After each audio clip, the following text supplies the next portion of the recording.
SNS의 발전과 함께 많은 이들이 SNS를 통해서 정보를 얻습니다. 소셜미디어라고 흔히 불리는 이러한 새로운 영역의 등장은 많은 이들에게 다양한 정보를 제공하죠.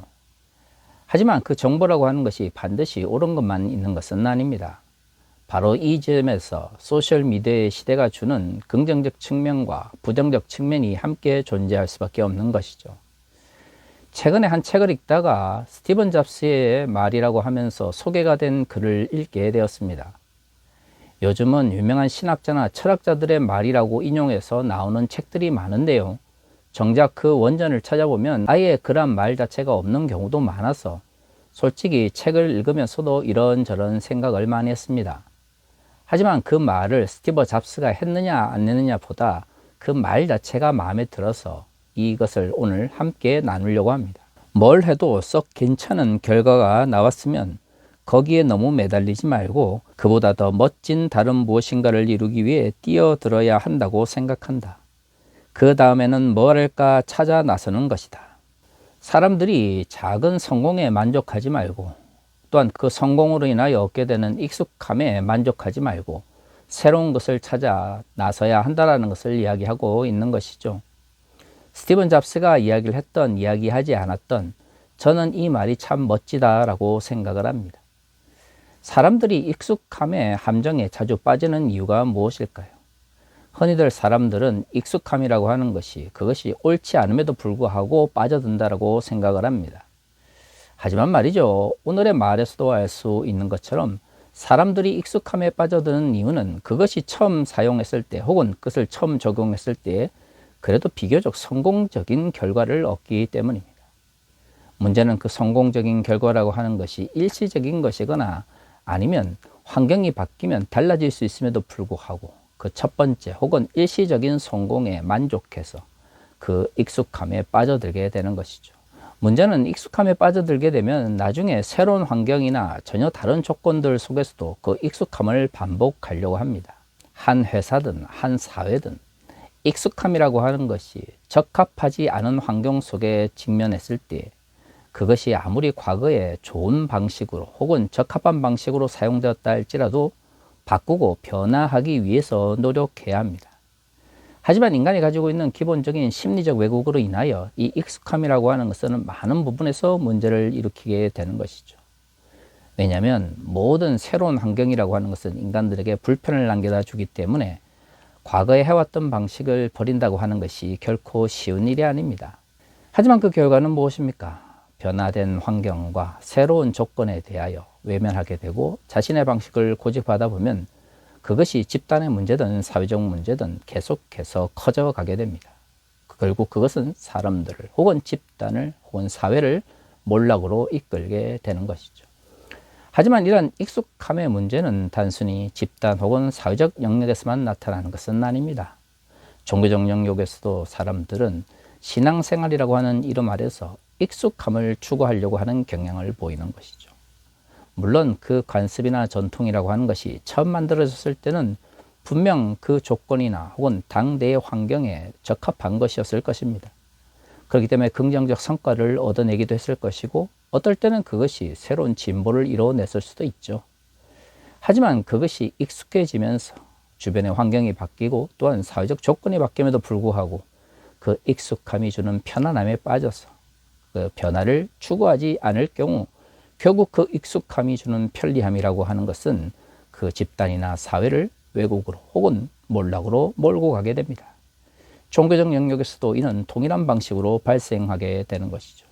하지만 종교적 영역에서의 이러한 익숙함의 문제는 더욱 심각한 문제를 낳게 됩니다. 왜냐하면 종교라고 하는 것은 기본적으로 절대적 가치를 추구하려고 하는 혹은 초월성이라고 하는 이름 아래서 변하지 않는 가치를 추구하려고 하는 경향을 보이기 때문이죠. 물론 처음에 종교가 발생했을 때는 그 가치가 그 시대 사람들에게 폭넓게 받아들여졌을 것입니다. 어쩌면 사회를 변화시키고 현재의 문제를 해결하는 데 큰 도움이 됐기 때문에 종교적 의미에서의 전통이나 혹은 관습 같은 것들이 형성되었을 것입니다. 하지만 사회가 변화하고 사람들이 변화하게 되면 그러한 것들이 적합하지 않게 되는 것이죠. 하지만 종교는 기본적으로 종교가 가지고 있는 위계적 구조로 인해서 그러한 변화를 쉽게 받아들이지 못하게 됩니다. 그리고 과거에 적합했던, 그래서 좋은 것 혹은 진리라고 받아졌던 방식을 변화된 환경 속에서도 계속해서 고집하려고 하는 경향을 보이게 되죠.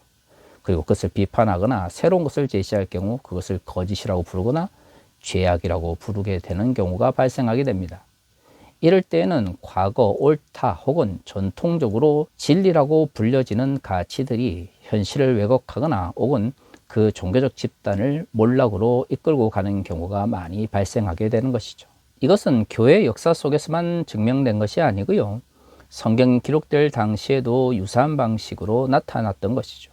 오늘 우리가 읽은 히브리서 7장 15절에서 22절의 말씀은 예수 그리스도께서 메시아로 이 땅에 오신 것을 멜기세덱의 반차에 따른 약속으로 설명하고 있습니다. 여러분들이 히브리서 6장과 7장 전체를 읽어보시면 알겠지만 히브리서의 저자는 예수 그리스도께서 우리의 구원자가 되신다라고 하는 것을 당시 유대적 문화 속에서 히브리적 정서를 가지고 있는 이들에게 설명을 해야만 했죠. 그런데 말이죠, 여기서 문제가 발생하게 됩니다. 메시아에 대한 기록들을 주로 살펴보면 일반적으로 왕이나 혹은 선지자의 역할로서 메시아를 강조하는 경우가 많죠. 신약 성서 중에서도 비교적 초기 서신이라고 불려지는 서신들 속에서는 예수 그리스도의 메시아 되심이나 그리스도 되심을 주로 선지자나 왕의 개념으로 설명하는 경우가 많죠. 하지만 바울의 후기 서신이나 다른 서신들에 비해서 비교적 1세기 후반에 기록되었다라고 하는 서신들을 살펴보면 예수 그리스도의 메시아 되심이나 그리스도에 대한 설명들이 왕, 선지자, 그리고 제사장의 역할을 함께 포함하는 경우가 자주 발생하게 됩니다. 저는 개인적으로 루돌프 불트만의 그리스도론을 수용하지는 않지만 한 가지 확실한 것은 처음부터 그리스도론이라고 하는 것이 정립된 채로 성경에 등장하지 않는다라고 하는 것이죠. 그래도 1세기 중후반에 기록되었다고 하는 서신들은 예수 그리스도의 메시아 되심과 그리스도 되심을 주로 한 가지 역할을 강조하는 방식으로 설명을 하게 됩니다. 그러다가 초기 기독교 공동체가 점차적으로 다양한 문화 속에서 확장되어 가는 가운데서 그리스도 되심, 메시아 되심이 선지자, 왕, 그리고 제사장의 역할이 함께하는 것으로 연결되게 되는 것이죠. 히브리서는 이러한 과도기 속에 기록된 것으로 생각되어집니다. 오늘 본문에서 멜기세덱의 반차에 따른 제사장으로서의 예수 그리스도의 역할이 중요한 것은 전통적으로 유대교에 있어서 제사장이라고 하는 것은 레위 지파의 역할로 생각되었기 때문입니다. 하지만 마태복음도 그렇고요. 오늘 우리가 읽은 본문에서도 유사한 방식으로 설명되어지는 것처럼 예수 그리스도의 역할 중에서 가장 먼저 강조되어진 것은 왕으로서의 역할입니다. 마태복음은 아브라함과 다윗의 자손이라고 하는 말을 통해서 그가 구약의 약속대로 이 땅에 오신 유대인의 왕으로서의 역할을 강조하는 것이죠. 오늘의 본문에서도 멜기세덱의 반차가 중요한 이유는 구약에 기록되어 있는 멜기세덱에 대한 기록이 그렇게 많지 않기 때문입니다. 그가 어디서 왔고 어떤 역할을 감당했는지에 대해서는 크게 기록이 없습니다. 그럼에도 불구하고 그는 제사장으로서의 역할을 감당했다라고 성경이 기록하고 있는 것이죠. 그가 유대적 전통을 얼마만큼 따랐는지에 대한 기록이 전혀 없는 상태에서도 구약 성경은 그를 제사장이라고 언급하고 있는 것이죠. 그리고 그는 축복을 하게 됩니다. 바로 이 지점에 있어서 히브리서 저자가 예수 그리스도의 제사장 되심을 설명하는 데 도움이 됐던 것이죠. 오늘 본문을 잘 읽어보시면 예수 그리스도께서 유다 족속의 후손으로 묘사되어 있는 것은 이미 모든 공동체 사람들이 알고 있었습니다. 7장이 중요한 것은 이 유다 족속에 속해 있었던, 그래서 왕으로서의 예수 그리스도의 역할이 강조되어 있는 상태에서 그의 제사장으로서의 역할을 통합해야 될 필요를 느꼈던 것이죠. 하지만 일반적인 유대적 전통 속에서 제사장은 레위 족속이어야 하고요. 레위 족속과 관련되어 있는 배경이나 문화적 환경이 존재해야 합니다. 하지만 히브리서의 저자는 어떤 이유에선지 예수 그리스도의 왕 되심과 예수 그리스도의 제사장 되심을 함께 강조하거나 통합해야 될 필요를 느꼈던 것이죠. 그렇기 때문에 유다 족속으로서 예수 그리스도의 정체성이 이미 받아들여져 있는 히브리서 공동체에게 있어서 왜 유다 족속으로서의 예수 그리스도께서 제사장이 되실 수 있는지에 대해서 설명을 해야 했던 것이죠. 그렇기 때문에 그가 어떤 유대적 전통을 가지고 있는지도 알 수 없고, 또한 레위 족속과도 직접적인 관계가 없음에도 불구하고 제사장으로서 불리며 또한 제사장으로서 축복했다라고 하는 기록이 남아있는 멜기세덱의 전통에 따라서 예수 그리스도께서 제사장이 된다라고 하는 것을 강조해야 했던 것입니다. 참 재밌지 않습니까? 오늘날 우리는 예수 그리스도의 메시아 되심과 그리스도 되심을 왕과 선지자 그리고 제사장으로서 이해하고 받아들이는데 큰 문제가 없습니다. 하지만 여전히 유대적 전통이 남아 있었던 히브리서가 기록될 당시만 하더라도 예수 그리스도께서 왕으로서 유다 족속으로서 이 땅에 오셨다는 것을 쉽게 받아들이면서도 그가 제사장으로서의 역할을 감당하는, 그리고 멜기세덱의 반차에 따라서 제사장이 되신다라고 하는 것은 쉽게 받아들일 수 없었던 것이죠. 전자는 매우 익숙하면서도 편안하게 받을 수 있는 종교적 가르침이지만 후자는 결코 쉽지 않은 그리고 낯선 가르침이었던 것입니다. 그러다 보니 히브리서 저자가 7장 전체를 통해서 멜기세덱의 문제를 다뤄야 될 정도로 굉장히 엄격한 논리적 근거 혹은 신학적 근거가 필요했던 것이죠.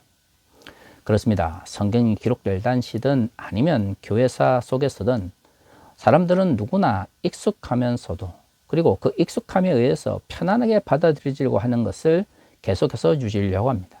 그게 생활 습관이든 아니면 개인적인 삶의 패턴이든 아니면 종교적 가르침이든 그 대상은 크게 다르지 않습니다. 하지만 생활 습관이나 혹은 집단의 문화와 달리 종교적 가르침이라고 하는 것은 한번 익숙함에 빠져들게 되면 그것이 잘못되었거나 혹은 거짓이라고 밝혀졌음에도 불구하고 진리로 믿고 싶어 하고 그것을 지켜나가려고 하는 왜곡된 현상을 발생하게 됩니다. 그래서 정말로 예수 그리스도의 가르침을 쫓아 하나님 나라를 이루려고 하는 그리스도인들은 혹시 우리가 익숙하게 느껴지기 때문에 그것을 진리라고 받아들이고 있지는 않은지, 우리에게 그것이 편리하게 다가오기 때문에 마치 우리가 그것이 진실인 것처럼 받아들이고 있지 않은지에 대하여 끊임없이 고민해야 하는 것이죠.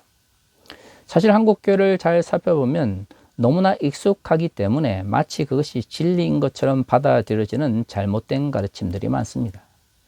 그 중에 하나가 바로 교회를 다닌다는 것과 예수 그리스도를 믿는다는 것을 동일시하는 문화라고 생각을 합니다. 과거의 한국 교회는 여러 가지 어려움 속에서 예수 그리스도를 쫓아야 했습니다. 특히 개신교가 선교사들에 의해서 처음 소개되었던 19세기 말 20세기 초는 한국 사회가 여러 가지 혼란 속에 있었던 때죠. 일본 제국주의나 여러 가지 많은 어려움과 고난을 받을 때였습니다. 그때는 교회를 다닌다는 거 하는 것이 곧 신앙의 고백과 같이 여겨졌던 것이죠. 생각해 보십시오. 민족 종교도 아니고요, 전통 종교도 아니고요, 어떻든 외국인들의 종교로서 수용되어졌습니다. 어디서 복음을 들을 수 있었겠습니까? 교회를 제외하고 성경을 읽을 수 있는 것도 배울 수 있는 것도 존재하지 않았습니다. 그런 문화 속에서는 당연히 교회를 다닌다고 하는 것이 신앙의 고백일 수밖에 없는 것이고, 내가 예수 그리스도를 믿지 않는다면 굳이 교회를 다닐 필요가 없었던 것이죠. 더구나 일제 식민지 기간 동안 여러 가지 종교적 측면에서도 많은 탄압이 있었기 때문에 그러한 고난 속에서 교회를 다닌다는 것은 곧 믿음을 가지고 있다는 것이었고, 예수 그리스도를 따르는 그리스도의 제자로서의 표현으로서 가장 중요한 것이었습니다. 이것은 우리나라뿐만 아니라 초기 기독교 공동체나 초기 고대 교부들의 삶 가운데서도 유사하게 나타나게 되는데요. 교회론이 주교나 사제들을 중심으로 강력하게 조직화되었던 키프리아누스의 시대를 보면 기독교가 큰 박해로 인하여 많은 이들이 어려움을 겪을 때였습니다. 키프리아누스가 사제와 주교 그리고 눈에 보이는 교회 조직을 통해서 교회라고 하는 개념을 강화하고 이를 통해서 구원의 문제를 이야기했던 것은 그러한 대박해와 사회적 어려움이 배경으로 있었던 것이죠. 하지만 성경 어디에 살펴봐도 교회 조직 자체가 믿음을 독점하는 경우는 없습니다. 그것은 역사적 발전 과정 속에서 다양한 사회적 변화나 또한 역사적 환경의 변화로 인하여 형성되어지는 신학적인 변화인 것이죠. 그렇기 때문에 고난의 시기에 형성되어지는 신학과 평화의 시기에 형성되어지는 신학 사이의 차이를 잘 분석해서 각 시대에 필요한 신학적 담론이 무엇인가를 끊임없이 고민해야 하는 것이 교회 지도자들과 신학자들에게 주어진 역할입니다. 과거 한국 교회에 있어서 교회를 다닌다는 것과 예수 그리스도를 믿는다고 하는 것이 동시될 수 있었던 것은 그러한 역사적 변화가 우리에게 있었던 것이죠. 하지만 해방 이후 한국 사회가 점진적으로 발전해 가면서 더 이상 교회를 다니기 때문에 핍박을 받는 문화는 생겨나지 않았습니다. 오히려 70년대와 80년대 한국 사회를 잘 살펴보면 근본주의 교회나 보수주의 교회를 중심으로 교회를 다닌다고 하는 것이 사회적인 이익이 되거나 혹은 사회적 측면에서 헤게모니에 더욱 가까이 나아갈 수 있는 하나의 방법이 되어버린 것이죠. 이러한 문화 속에서는 결코 교회를 다닌다고 하는 것이 믿음을 가지고 있다라거나 예수 그리스도의 제자가 된다는 것을 말해주지 않습니다. 그리고 21세기 되어서 한국 사회는 더욱더 민주화가 발전하면서 다양화의 사회로 나아가고 있는 것이죠. 이제 누가 교회를 다닌다고 해서 핍박하거나 그에 대해서 사회적인 불이익을 준다라고 생각합니까? 오히려 지난 30년 동안 한국 사회가 발전하는 가운데서 한국 교회는 더 이상 핍박받는 자들을 위한 종교가 아니라 권력을 가지고 사회적인 엘리트들을 위해서 남용되어지는 종교로 변질되었습니다. 이런 상황 속에서는 교회를 다닌다고 하는 것이 결코 믿음을 가지고 있다는 것을 증명해 주지 않는 것이죠. 하지만 그러한 사회적 변화에도 불구하고 한국 교회가 가지고 있었던 믿음에 대한 인식은 크게 달라지지 않았던 것이죠. 그것은 더 이상 변화된 한국 사회에 적합한 형태의 종교적 가르침이나 신학적 명제가 될 수가 없는 것이죠. 하지만 21세기 들어서 한국 교회가 다양한 측면에서 사회적 문제를 일으키기 전까지 이러한 문제에 대해서 이의를 제기하는 경우는 존재하지 않았습니다. 오늘날에도 교회를 다닌다고 하는 것은 당연히 믿음을 가지고 있는 것으로 받아들여지고 있고요. 또한 그것은 곧 예수 그리스도의 제자가 된다는 것과 동일한 의미로 표현되고 있는 것이죠. 하지만 2020년 들어 한국 사회의 급격한 변화와 함께 또한 코로나 팬데믹을 겪으면서 교회는 더 이상 믿음을 보증해주는 집단이나 혹은 공동체가 될 수 없게 되어버렸습니다. 200에서 300만으로 추정되어지는 가난한 성도들을 보면서 그들이 교회를 다니지 않기 때문에 예수 그리스도를 믿지 않는다라고 말할 수 있을까요? 결코 그럴 수 없습니다. 반대로 대형 교회들 혹은 근본주의적 성향이 강하면서 많은 사람들이 모여있는 교회들을 보면 여러 가지 사회적 문제를 일으키고 있죠. 교회를 세습하거나 혹은 교회의 헌금을 남용하거나 아니면 성적 문제로 인하여 여러 가지 문제를 일으키는 교회나 목사님들이 넘쳐나고 있습니다. 그렇다면 그들이 가시적 측면에서 혹은 외형적 측면에서 교회로 불리기 때문에 혹은 목사이기 때문에 그들이 믿음의 공동체 혹은 믿음이 있는 사람이라고 말할 수 있을까요? 성도들은 어떻습니까? 교회를 다니기 때문에 반드시 믿음을 가지고 있을까요? 많은 이들이 교회를 더 이상 신앙의 공동체가 아니나 교제나 아니면 사회적 관계를 맺기 위한 공간으로 생각하면서 다닙니다. 그러면 그런 이들이 믿음과 관계없이 교회를 나갔기 때문에 그들이 믿음이 있다 혹은 그리스도인이라고 불릴 자격이 있을까요? 결코 그렇지 않습니다. 2024년 한국 사회에서 교회를 다닌다고 하는 것은 믿음을 가지고 있다는 것을 보장해 주지 못합니다. 그 말은 교회를 다닌다고 하는 것이 반드시 구원을 받는다라든가 혹은 구원의 문제와 관계가 있다라고 말할 수 없게 되어버린 것이죠. 그렇다면 2024년의 새로운 한국 사회의 변화 속에서 한국 교회 역시도 믿음에 대해서 새롭게 정의를 내려야 합니다. 교회를 다니지만 하나님의 이름으로 자신의 이권을 챙기거나 교회를 다니지만 예수 그리스도의 가르침과 전혀 관계가 없는 때로는 교회를 다니지만 반사회적이면서 반윤리적 삶을 사는 이들을 향해서 그가 교인이기 때문에 곧 성도이거나 혹은 그리스도의 제자가 된다라고 말해서는 안 되는 것이죠. 오히려 믿음이 우리의 삶 가운데서 어떤 역할을 감당하고 또한 어떻게 표현되어지는지에 대하여 좀 더 진지하게 고민해야 합니다. 그래야만 교회를 다니는 사람이든 아니면 가난한 성도든 간에 어떻게 하면 그들의 삶 가운데서 그리스도의 제자로서 인정받고 또한 스스로도 그리스도인으로서의 정체성 속에서 살아갈 수 있는지를 이야기할 수 있는 것이죠. 하지만 안타깝게도 아직도 한국 교회에서는 보수주의 혹은 근본주의적 성향이 강하기 때문에 교회를 다니는 것과 믿음을 가지고 있다는 것을 동일시하면서 이러한 문제들을 외면하려고 하는 경향들을 보이고 있습니다. 하지만 이처럼 믿음이 무엇인지를 제대로 정리하지 못하는 상태에서는 한국 교회의 몰락을 결코 막을 수가 없습니다. 사랑하는 성도 여러분, 정말로 교회를 다닌다라고 하는 것이 믿음을 보장해 주는 유일한 방법일까요? 결코 그렇지 않습니다. 핍박받던 시대에는 분명 교회를 다닌다는 것과 예수를 믿는다고 하는 것, 그리스도의 제자가 된다고 하는 것은 동일한 의미였을지도 모릅니다. 하지만 오늘날 한국교회를 비롯해서 교회사 속에서는 언제나 핍박과 어려움 속에서 교회가 있었던 것은 아니죠. 그렇다면 그러한 역사적 변화 속에서 어떻게 믿음이 정의되어져 왔고 오늘날에는 어떤 의미를 가지는지에 대하여 좀 더 진지하게 고민해 봐야 합니다. 그저 익숙하기 때문에 혹은 그것이 편안하기 때문에 과거의 신앙의 명제들이나 인식을 오늘날도 그대로 가져와서 적용하려고 하는 것은 오히려 교회를 행으로 밀어놓고 몰락으로 이끄는 잘못된 전통이나 관습일 수밖에 없는 것이죠. 우리 모두 함께 믿음이 무엇인지, 예수 그리스도의 제자가 된다고 하는 것이 무엇인지에 대하여 좀 더 진지하게 살펴볼 수 있기를 바랍니다. 더 이상 교회를 다닌다고 하는 것이 믿음을 가지고 있다는 것도 구원을 받는다는 의미로 사용될 수 없는 환경 속에서 우리가 오늘 고민하거나 치열하게 미래를 위해 준비하지 않는다면 한국교회는 믿음의 몰락을 보게 될 것입니다. 다 같이 기도하겠습니다.